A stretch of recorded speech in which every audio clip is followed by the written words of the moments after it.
পড়ি, শুধু দুরূদ শরীফ নয়, আমার বন্ধুকে সালাম দিয়া আমি আমার বন্ধুকে খুশি করি, বলেন সুবহানাল্লাহ। এই জন্য যে আল্লাহ নবীকে খুশি করে ওই নবীকে খুশি করার দরকার আছে না নাই? খাতামুন নবিয়্যিন, নবীদের দরজা বন্ধ, ডাক দিয়ে বলবেন ও মাওলানা রিয়াদুস সালিহিন, যেহেতু নবীদের দরজা বন্ধ, খাতামুন নবিয়্যিন, এখন আমি কেমন করে নবীকে খুশি করব, কেমন করে নবীজিকে পাইব? যদি আমার কাছে এই প্রশ্ন চলে আসে, আমি আপনাদেরকে ডাক দিয়ে বলবো, দুনিয়ার মানুষরা শোনো শোনো, আল্লাহ রাব্বুল আলামিন বলে আমার ওয়ালিয়া মুর্শিদা, কোরআনের মধ্যে বলছে মুর্শিদ একজন হক্কানি পীর, বন্ড পীর না, যেই পীর নিজ বিড়িটা নেই, মুরিদ বিড়িটা নেই, এই পীরের কথা বলতেছি। হক্কানি পীর বাংলার জমিনে আছে না নাই? হক্কানি পীর বাংলার জমিনে আছে না নাই?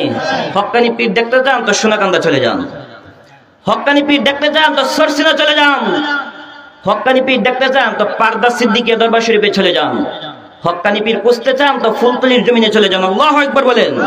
হক্কানি পীরের কথা বলছি, যেই পীরে নিজেও নামাজ পড়ে না, মুরিদও নামাজ পড়ে না, এই পীরের কথা বলছি। এই জন্য এগুলা ভালো করে শুনে রাখবেন, পরে বলি শুধু আমরা নাকি একটা গ্রুপ হয়ে যায়। এই জন্য কি কথা বলি এইটা আকল দিয়ে শুনবেন। এই জন্য একজন হক্কানি কাবেলে মুর্শিদের চরণগুলি যদি আপনি নিতে পারেন, আপনাকে ডিসক্রিপশন দিবে, রাস্তা দেখিয়ে দিবে কেমন করে নবীকে পাইতে হয়। আপনি যদি নবীকে পাইতে পারেন, নবীকে পাওয়া মানে আল্লাহকে পাওয়া হয়ে যায়। আল্লাহ বলছে কুল ইন কুনতুম তুহিব্বুনাল্লাহ, কেউ যদি আমি আল্লাহকে ভালোবাসতে চাও তাহলে আমার নবীকে ভালোবাসো, কেউ যদি আমি আল্লাহর আনুগত্য করতে চাও তাহলে আমার নবীর আনুগত্য করো, আমার নবীকে যদি পাও তাহলে আমি আল্লাহ তোমার প্রতি খুশি হয়ে যাই, বলেন সুবহানাল্লাহ। এই জন্য আমরা আল্লাহকে খুশি করতে চাই কি যাই না? আল্লাহকে পাওয়ার জন্য নবীকে খুশি করতে চাই কি যাই না? আর নবীকে যদি খুশি করতে হয় একজন হক্কানি কামেল মুর্শিদের দরবারে যাইতে চাই কি যাই না? এই শুনেন, কেউ যদি যেতে চায় আল্লাহর বাড়ি, যাইতে হবে দয়াল নবীর বাড়ি। কেউ যদি যাইতে চাই দয়াল নবীর বাড়ি গো, যাইতে হবে একজন হক্কানি কামেল মুর্শিদের বাড়ি, বলেন সুবহানাল্লাহ। এই জন্য এদিকে যাচ্ছে না, আপনাকে একজন হক্কানি ওলি কেমন করে তওবা পড়বেন, কেমন করে আমাদের গুনাহ আছে না নাই? আমাদের গুনাহ আছে না নাই? আপনি যে গুনাহ করলেন, আপনি কেমন করে এই গুনাহ মাফ করতে হবে, কেমন করে তওবা পড়তে হবে, একজন হক্কানি আলেম ওলামা ছাড়া তো আপনি মাসলা জানবেন না, ঠিক না বেটি? এই জন্য আমরা কেমন করে হক্কানি ওলি আল্লাহর দরবারে যাব, কেমন করে আমার নবী তওবা পড়াইতেন। আমরা যে গুনাহগার বান্দা বোঝানোর জন্য একটা কথা বলি, সূরার নাম সূরাতুল ফুরকান, সূরার নাম সূরাতুল ফুরকান, সূরার নাম সূরাতুল ফুরকান, আয়াত নাম্বার 70। যাদের টাচ মোবাইল আছে আপনারা গ্লোবালে চার্জ করে আপনারা কোরআনের সফটওয়্যার নিয়ে নেন, এখন জায়গায় বসে দেখেন এই সূরাতুল ফুরকানের আয়াত নাম্বার 70। আল্লাহ রাব্বুল আলামিন কয় ইল্লা মান তাবা ওয়া আমানা ওয়া আমিলা আমালান সলিহান। আল্লাহ রাব্বুল আলামিন এই আয়াতের বঙ্গ অনুবাদ করেছেন, ব্যাখ্যা করেছেন। এই ব্যাখ্যা হলো, কেউ যদি গুনাহ করার পরে বুঝতে পারে আমি গুনাহ করেছি আল্লাহ, কেউ যদি তওবা করে, তওবা করার মতন করে, যদি সে তওবা করার মতন করে, আমি আল্লাহ তার জীবনের প্রত্যেকটা গুনাহ আমি আল্লাহ মাফ করে দিই, বলেন সুবহানাল্লাহ। আর জোরে বলেন সুবহানাল্লাহ। আমার বাবাজিরা, রব্বি কারীম যে মাফ করবেন, এই সূরার আয়াত যখন নাজিল হয়, কেমন করে এই সূরার আয়াত নাজিল হয়, গভীর মনোযোগ। আমার নবী একদিন এশারের নামাজ পড়ে মসজিদে নববীর মধ্যে পিলারের মধ্যে হেলান দিয়ে বসা ছিলেন। আল্লাহু আকবার বলেন। আপনারা মনোযোগ আছে? মনোযোগ আছে? একটা কথা বলি বাবা, আপনারা আমাকে চিনেন না, আমার মাহফিলে উঙ্গানি তুঙ্গানি জিমানি এগুলা চলে না, ঠিক না বেটি? এই জন্য কয়েকটা কথা বলবো, শ্রবণ করবেন কেমন করে এইভাবে তওবা আসছে। আল্লাহর নবী মসজিদের নববীর মধ্যে বসে ছিল এশারের নামাজের পর। এমন সময় নবীর চাচা আবু জাহেল, নবীর চাচা আবু জাহেল এক গ্রুপ দল নিয়ে আমার নবীর কাছে গেলেন, গিয়ে বলে আব্দুল্লাহর বেটা মুহাম্মদ সাল্লাল্লাহু আলাইহি ওয়াসাল্লাম, ডাক দিচ্ছে আব্দুল্লাহর বেটা মুহাম্মদ। ভালো ব্যবহার করতেন না, খুব খারাপ ব্যবহার করতেন, আমার নবীকে খুব কষ্ট দিতেন। আপনারা অনেকে জানেন আমার নবীর আপন চাচা আবু জাহেল না। আপনারা ইমাম, আলেম ওলামা, মুফতি সকলকে জিজ্ঞেস করে দেখবেন, আবু জাহেল ছিল আমার নবীজির চাচাতো চাচা, বুঝিনি? নবীজির চাচা ছিল 10 জন, আমির হামজা সহ 1-2 জন আমার নবীর কালিমা পড়ছে, 8 জন কালিমা পড়তে পারে নাই। কিছু ওয়াজ মনে রাখবেন, 8 জন কালিমা পড়তে পারে নাই আমার নবীর চাচা হওয়ার পরে। মিয়া, হেদায়েত কি এত সহজ? মিয়া, হেদায়েত দেওয়ার মালিক কে? আমার নবীর ফুপ্পি আম্মা ছিলেন, ফুপ্পি আম্মা 11 জন, 3 জন কালিমা পড়ছে, 9 জন পড়তে পারে। তকদির কা নিহিত নসিব করতি হা, তকদিরা নাই। আমার বন্ধুরা বাবাজিরা গভীর মনোযোগ আলোচনায় ঢুকে গেলাম। আমার নবী যখন মসজিদে নববীর মধ্যে বসেছিলেন, এমন সময় আবু জাহেল কিছু লোক নিয়ে গেলেন, যাইয়া ডাক দেখয়, বাতিজা মুহাম্মদ একটা প্রশ্ন করতে চাই। মুহাম্মদ বাতিজা একটা প্রশ্ন করতে চাই, যদি তুমি একটা কথা রাখতে পারো, একটা মুজিজা দেখাইতে পারো, ওই মুজিজা দেখানোর কারণে আমি আবু জাহেল আমার সাথে যারা আসছে সকলেই আমরা কালিমা পড়ে মুসলমান হয়ে যাব। বলেন সুবহানাল্লাহ। কালিমা পড়ে মুসলমান হয়ে যাব, কিন্তু তার ভিতরটা আসলে ঠিক না। লাবাসুল মুমিনিন কলাবিল কাফিরিন, লেবাসটা ছিল মুমিনের কিন্তু কলবটা ছিল। বন্ধুরা বাবাজিরা, নবী আমার ডাক দিয়ে কই, চাচা চাচা গো, কি মুজিজা আমাকে বলেন, ও চাচা কি মুজিজা আমাকে বলেন। কই মুহাম্মদ, এই যে আকাশের মধ্যে একটা সূর্য দেখা যায়, চন্দ্র দেখা যায়, চাঁদ দেখা যায়, রাত তো, রাতের বেলা তো চাঁদ, ওই যে চাঁদ দেখা যায়, মুহাম্মদ রে ও বাতিজা, এই আকাশের চাঁদ যদি দ্বিগুণিত করতে পারো, এই চাঁদ যদি তুমি 2 ভাগ করতে পারো, নিঃসন্দেহ তুমি আল্লাহর নবী বিশ্বাস করব, কালিমা পড়ব। সুবহানাল্লাহ বলেন। আমার নবী ডাক দিয়ে কয়, চাচা ও চাচা, আগে ওয়াদা দিন আপনি কালিমা পড়বেন। ঠিক আছে, আমি ওয়াদা দিলাম আমি কালিমা পড়াবো। এবার আমার নবী আকাশের চাঁদের দিকে নজর করে, এই আঙ্গুলটার নাম হচ্ছে শাহাদাত আঙ্গুল। নাম কি? নাম কি? শাহাদাত আঙ্গুল। আরবিতে বলে মুসাব্বাবা, আরবিতে বলে মুসাব্বাবা। এই মুসাব্বাবা আঙ্গুলটা আকাশের চন্দ্রের দিকে নজর করিয়া বিসমিল্লাহি আল্লাহু আকবার বলে একটা রেক করলেন। আল্লাহু আকবার। আর জোরে বলেন সুবহানাল্লাহ। আঙ্গুলটা আকাশের দিকে নজর করিয়া একটা রেক যখন করে, রেক করার সাথে সাথে ওই চাঁদকে দ্বিগুণিত করে দিয়েছেন কে? চাঁদ দ্বিগুণিত হয়ে 2 ভাগ হয়ে 2 এলাকা 2 জায়গায় গিয়ে পড়ে গিয়েছে। এই দৃশ্য দেখে আবু জাহেল কই, আমার চাচা আবু জাহেল কই, আমার বাতিজার মতো জাদুঘর এই জমিনে হতে পারে না। নাউজুবিল্লাহ। কথা কাজে ঠিক আছে নি? এখনো বর্তমান জীবনের মধ্যে অনেক মানুষ আছে কথা কাজে ঠিক। মুহাম্মদ তুমি যে জাদুঘর, আর কোন সন্দেহ নাই। নাউজুবিল্লাহ বলেন। ওই দলের মধ্যে একজন লোক ছিল অত্যন্ত জ্ঞানী। মানে একটা দলের মধ্যে যদি 10-15 জন লোক থাকে, দেখবেন একজনের জ্ঞান কিন্তু ভিন্ন রকম, ঠিক না? জ্ঞানী ছিলেন, যদিও সে কালিমা পড়ে নাই, মুসলমান না, সে জ্ঞানী। পরের দিন সকালবেলা এলাকার দূর দূরান্তের এলাকার মধ্যে সে চলে গেল। মুহাম্মদ যে আসমানের চাঁদকে দ্বিগুণিত করলো, এই কথাটা সত্য কিনা যাচাই করার জন্য এলাকার মধ্যে জিজ্ঞেস করে, তারাও মানুষ বলে, অনেক মানুষ বলে, হ্যাঁ আমরা দেখেছি এই আকাশের চাঁদ কেমন করে 2 ভাগ হয়ে গেছে। আরো জোরে বলেন সুবহানাল্লাহ। এলাকার মানুষ যখন সাক্ষী দেয়, আমরা দেখেছি আসমানের চাঁদ 2 খণ্ডিত হয়েছে। ওই চালাক লোকটা আমার নবীর দরবারে একা একা চলে গেলেন, যাইয়া আমার নবীকে ডাক দিয়ে কই, ইয়া রাসূলুল্লাহ, ইয়া হাবিবাল্লাহ, নবী গো, ও নবী, গত রাত আবু জাহেলের সাথে আমি আসছিলাম নবী, আমি সকলের সামনে বলতে পারি না। ও নবী, আল্লাহর নবী, দয়াল নবী, আজকে আপনার কাছে একটা কথা আমি জানতে চাই। কি কথা? আমাকে আর এদিক সেদিক না দিয়া আপনি নবীর হাতে হাত মিলাইয়া আমাকে কালেমা পড়ায় দেন, লা ইলাহা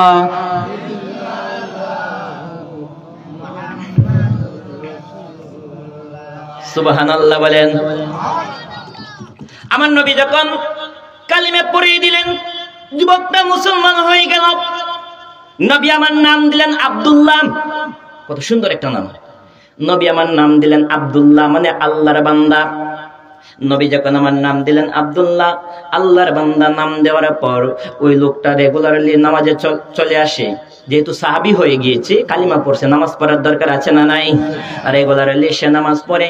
একদিন হঠাৎ করিয়া মসজিদের নববীর মধ্যে আপনার মাগরিবের নামাজের পর, মাগরিবের নামাজের কিতাবের মধ্যে আসছে মাগরিবের নামাজের পর ওই আব্দুল্লাহ একটা বিড়াল ছানা নিয়ে আসছিল মসজিদের নববীর মধ্যে।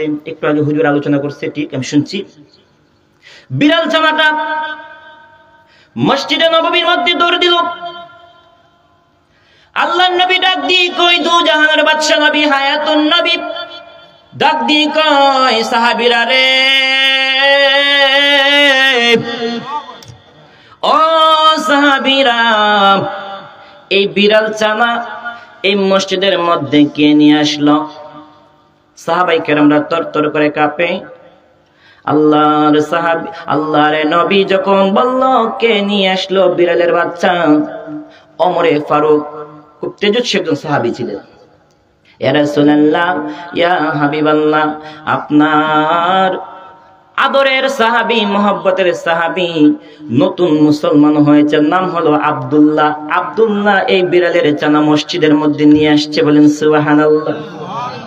নবী আমার মায়ার দৃষ্টি দিলেন আব্দুল্লাহর দিকে, তাকিয়ে কই, ও আব্দুল্লাহ, বিড়ালের ছানা মসজিদের নববীর মধ্যে আনলাম। ও আব্দুল্লাহ রে, তুমি কি বিড়ালের পিতা নিয়েছো? নবী হাসি দিয়ে বলল, তুমি কি বিড়ালের পিতা নি? মানে আবু হুরায়রা নামের শব্দের অর্থ হলো বিড়ালের পিতা। সুবহানাল্লাহ। তো ফাতিহার পরে একটা সূরা আছে, সূরাতুল বাকারা। বাকারা শব্দের অর্থ হচ্ছে গাবি। সুবহানাল্লাহ বলবেন না? তুমি কি বিড়ালের পিতা?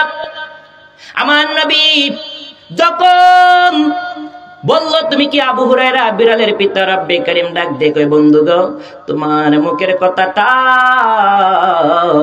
এত পছন্দ হয়েছে, জান আজকে থেকে ওই আব্দুল্লাহর নাম হয়ে গেল আবু হুরায়রা। বলেন সুবহানাল্লাহ। তুমি আজকে থেকে আবু হুরায়রা। এই পৃথিবীতে সবচেয়ে বেশি যিনি হাদিস রচয়িতা করছেন, বর্ণনা করছেন, তার নাম হচ্ছে আবু হুরায়রা। সকালে জিজ্ঞেস করবেন আলিম উলামাদের কাছ থেকে। আগে সে কালেমাই পড়ে নাই, কিন্তু তার তাকদীর কত ভালো দেখছেন। কালেমা পড়ার পরে, ইসলাম ধর্ম গ্রহণ করার পরে সে এমন এক সাহাবী হয়েছে এই পৃথিবীর মধ্যে সবচেয়ে বেশি হাদিস সে বর্ণনা করছে। আল্লাহু আকবার। এশারের নামাজ বললেন, নবী আমার তালিম দিলেন, ও আবু হুরায়রা, আমার প্রকৃতপক্ষে সাহাবী যারা, তোমরা সকলে গভীর রাত হয়ে গেলে তাহাজ্জুদ গুজার হইবা, তাহাজ্জুদ পড়তে হবে। বাবারে, একটা কথা বলে দিয়ে যাই, তাহাজ্জুদ ব্যতীত এই পৃথিবীতে আর কেউ ওলি হতে পারে না। ওলি হওয়ার পূর্ব শর্ত হচ্ছে তাহাজ্জুদ পড়তে হবে। নবী যখন আদেশ করে, আবু হুরায়রা গভীর রাত যখন 3টা বাজে সে দরজা খুলে ওযু করলো। ওযু করার পরে সে তাহাজ্জুদের মধ্যে দাঁড়ালেন আল্লাহু আকবার বলে। গভীর রাত কয়েক রাকাত নামাজ পড়ার পরে এই আবু হুরায়রার ঘরের মধ্যে কে জানি টুকটুক শব্দ করে, টুকটুক শব্দ করে। আবু হুরায়রা দরজাটা খুললেন। গভীর রাত আবু হুরায়রা দরজা খুলিয়া দেখি আবু হুরায়রার ঘরের সামনে একটা সুন্দরী রূপসী মেয়ে দাঁড়িয়ে আছে। সুন্দরী রূপসী একটা মেয়ে দাঁড়িয়ে আছে। আবু হুরায়রা কয়, তোমার পরিচয় কি? কি নাম তোমার? কোথায় থেকে আসছো? তো রাতে কিসের জন্য? মেয়েটা কয়, আবু হুরায়রা রে, ও আবু হুরায়রা, একটা বিপদের মধ্যে পড়ে আসলাম। কি বিপদ বলো? আবু হুরায়রা, একটা মাসলা জানতে চাই। কি মাসলা বলো? আবু হুরায়রা রে, ও আবু হুরায়রা, আমি হলাম মুসলমান একটা মেয়ে। আমি নবীর উপরে কালেমা পড়েছি, আল্লাহর উপরে ঈমান এনেছি। আমি নামাজ কখনো মিস দেই না। তাহাজ্জুদের নামাজ পড়ি, ইশরাকের নামাজ পড়ি, আওবিন পড়ি, মাঝে মাঝে রোজা রাখি। আল্লাহওয়ালা একটা মানুষ। কিন্তু রে আবু হুরায়রা, একদিন আমি শয়তানের ধোঁকায় পড়ে আমি একটা গুনাহ করে ফেলেছি। ও আবু হুরায়রা, গুনাহটা করার পরে আমার তো কিছু ভালো লাগে না। কি গুনাহ করেছ? আবু হুরায়রা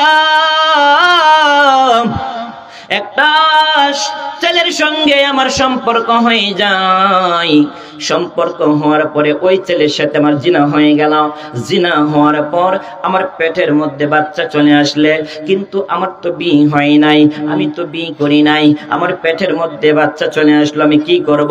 কেমন করে এলাকার মানুষের সামনে আমি মুখ দেখাবো? এই চিন্তা চেতনা নিয়া, এই টেনশন নিয়া আমি গভীর জঙ্গলায় চলে গেলাম। 1 মাস 2 মাস 3 মাস 4 মাস 5 মাস 6 মাস 10 মাস যখন হয়ে গেল, আমি বাচ্চাটা প্রসব করি। ও নবীর সাহাবী আবু হুরায়রা, আমি তাকিয়ে দেখি সন্তানটা এত সুন্দর, চাঁদের মতন ফকফকা, কিন্তু তাকে আমি বাঁচতে দেই নাই। কারণ সে যদি বাঁচে তার বাবার পরিচয় আমি দিতে পারবো না। যার সন্তান বলে সে গালি খাবে, আমি পরিচয় দিতে পারবো না। সেই জন্য একটা ছুরি নিয়ে আমি ওই সুন্দর বাচ্চাটা প্রসব করার পরে আমি তাকে হত্যা করে ফেলেছি। নাউজুবিল্লাহ। আবু হুরায়রা রে, ও আবু হুরায়রা, এরপরে দেখি আমার খাওয়া দাওয়া চলে না, আমার ঘুম নাই, আমার কিছু ভালো লাগে না। আমি কি পাপ করলাম?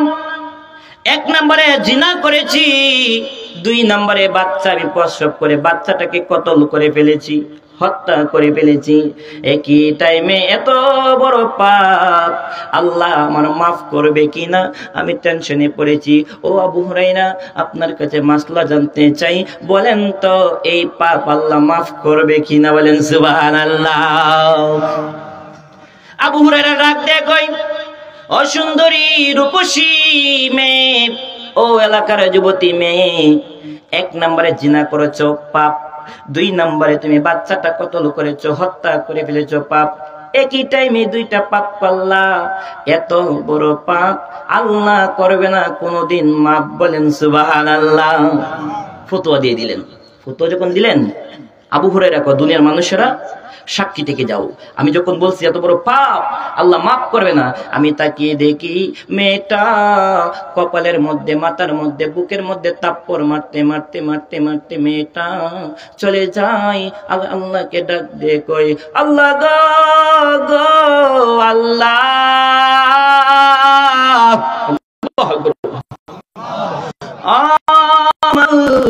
আমি কি পাপ করলাম? এই পাপ নাকি মাপ হবে না? আবু হুরায়রা কয়, আমি তাকিয়ে দেখি মেয়েটা কান্দে আর কয়, গফুরুর রহিম নামে তোমার আল্লাহ হো আল্লাহ হো আল্লাহ, গফুরুর রহিম।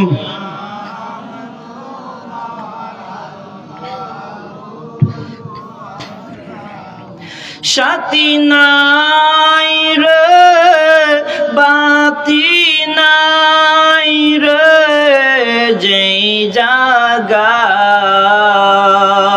সেই জায়গারি আপন নবী মুস্তাফা, সেই জায়গারি আপন। চিৎকার দিয়ে বলেন মারহাবা। আমার বাবারা, বন্ধুরা, আবু যখন এইভাবে কান্না করতেছিল, আবু হুরায়রা তাকিয়ে যখন দেখতেছিল, আবু হুরায়রার কিছু ভালো লাগে না। রাত্র প্রায় গভীর হয়ে গেল, 3টার পরে 4টা, 4টার পরে যখন 5টা হয়ে গেল, সাদিকের সময় হলো, ফজর হয়ে গেল। কত সুন্দর করে মসজিদের মিম্বার জোরে, কত সুন্দর করে মুয়াজ্জিন আজান দেয়, আল্লাহু আকবার আল্লাহু আকবার আল্লাহু আকবার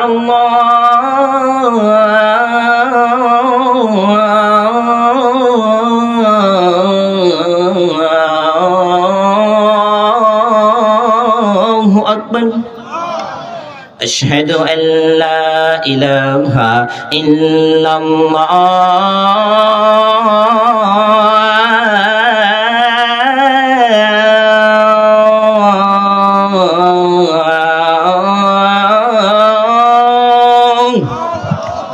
যখন মসজিদে মিম্বর জুড়ে আজান হয়, আবু হুরায়রা দৌড়তে দৌড়তে মসজিদে নববীর মধ্যে চলে গেলেন। সুবহানাল্লাহ বলেন। মসজিদে নববীর মধ্যে প্রথম কাতারে আবু হুরায়রা, তার ভিতরে চটপট চটপট করে কখন জানি আমার নবীজির কাছে এই কথাগুলা শ্রবণ করবে, নবীজির কাছে এই কথাগুলা বলবে। ফজরের নামাজ শেষ হওয়ার পর সমস্ত সাহাবায়ে কেরামরা নবীর কাছে সমস্ত দুঃখের কথাগুলা বলে, মাসালা আদান প্রদান করে। ও দুনিয়ার মানুষেরা, যখন দুনিয়াতে চলতে ফিরতে সমস্যা হয় কোনো মাসালার জন্য, ইমাম সাহেবের কাছে মানুষ জিজ্ঞেস করে, কি করে না? ইমাম সাহেবের কাছে জিজ্ঞেস করে। সমস্ত সাহাবায়ে কেরামরা যখন কথাবার্তা আদান প্রদান করতেছিল, এমন সময় আবু হুরায়রা ডাক দিয়ে কয়, ইয়া রাসূলুল্লাহ, ইয়া হাবিবাল্লাহ, আমি কিছু কথা আপনার কাছে বলতে চাই। বলেন সুবহানাল্লাহ।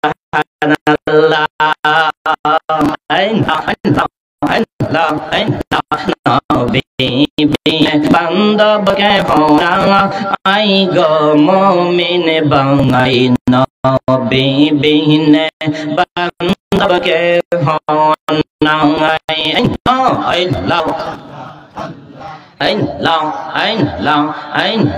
নবী বিনে বান্দব কে হোনা আই গো মুমিন বাঙাই নবী বিনে, বান্দব কে হোনা আই মাশাআল্লাহ। আল্লাহ কলবে কলবে আল্লাহ আল্লাহ আল্লাহ আল্লাহ আল্লাহ আল্লাহ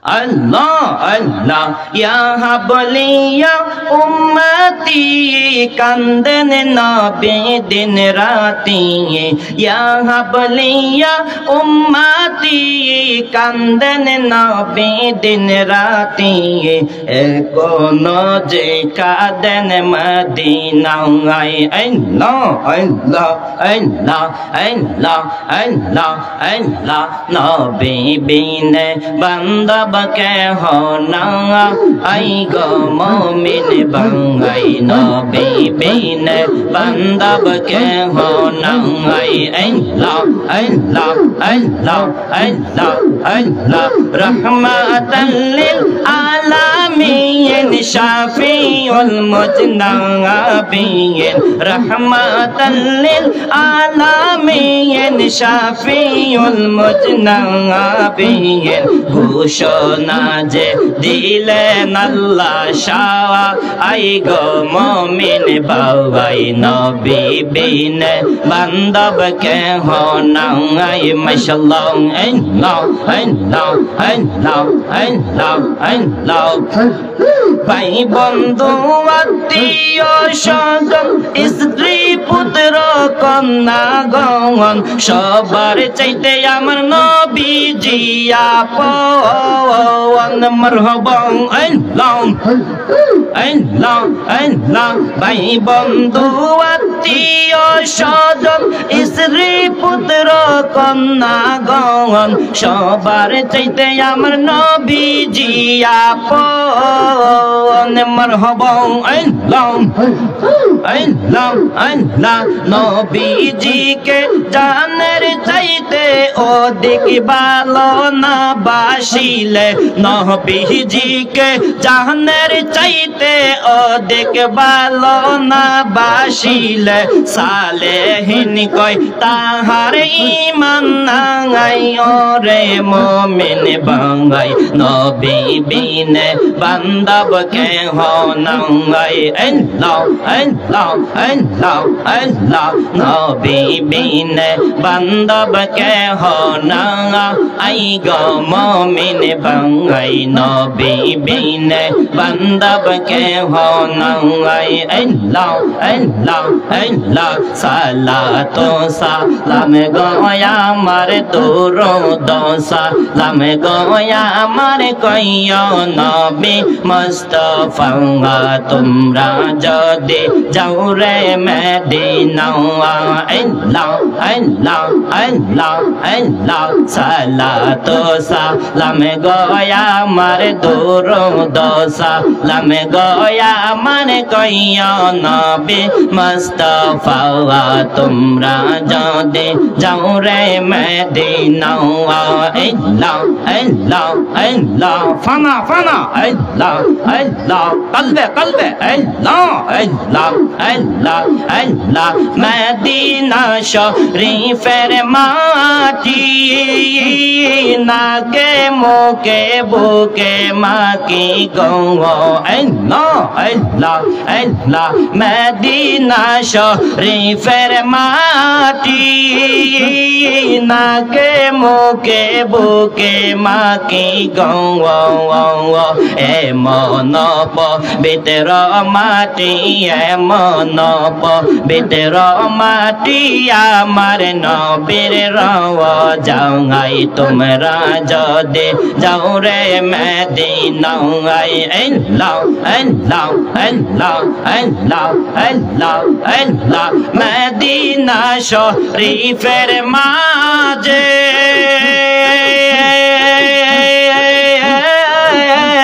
স্বর্ণের একটা মিম্বর আছে গো আল্লাহ আল্লাহ আল্লাহ আল্লাহ কলবে কলবে আল্লাহ আল্লাহ আল্লাহ আল্লাহ মাশাআল্লাহ আল্লাহ আল্লাহ মদিনা শরীফের মহজে স্বর্ণের একটা মিম্বর আছে গো সেই মিম্বরে খুতবা দিতেন সেই মিম্বরে খুতবা দিতেন নূরের নবী মুস্তাফা তোমরা যদি যাও রে মদিনা আল্লাহ আল্লাহ আল্লাহ আল্লাহ আল্লাহ আল্লাহ আল্লাহ আল্লাহ আল্লাহ আল্লাহ আল্লাহ আল্লাহ আল্লাহ তোমরা আমায় কি বুঝাইবা অন্তরে ফইরা কইলা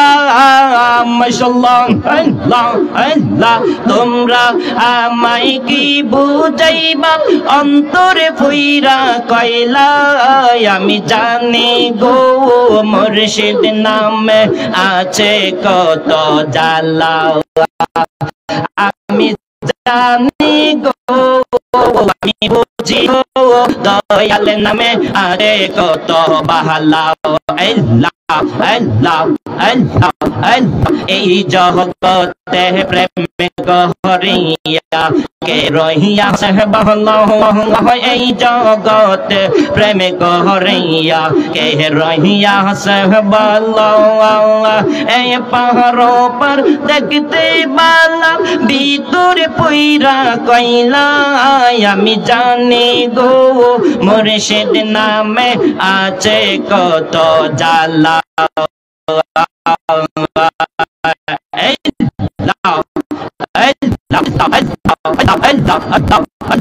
লা ইলাহা ইল্লাল্লাহ মুহাম্মাদুর রাসূলুল্লাহ সাল্লাল্লাহু আলাইহি ওয়াসাল্লাম